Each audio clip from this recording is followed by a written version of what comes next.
الجاليه المصريه هايله. سعيد بيكم وفخور.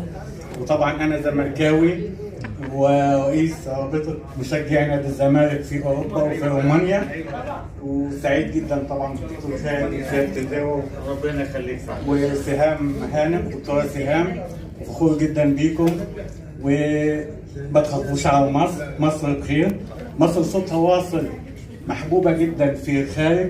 الرومان يعشقوا حاجه اسمها مصر وبيعرفوا عن مصر اكتر مننا احنا كفراعنه وتاريخ مصر. وكنت سعيد جدا طبعا، كنت بقدم برنامج في رومانيا عن الفراعنه، وكنت مستضيف اللواء المنصوري وبتحدث عن الطيار، كنت مستضيفه في البرنامج.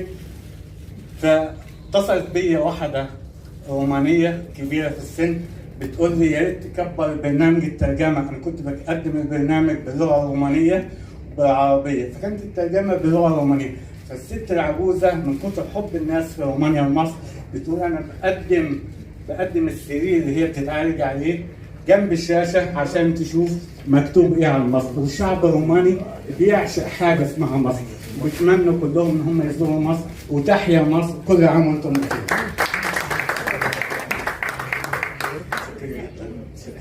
شكرا.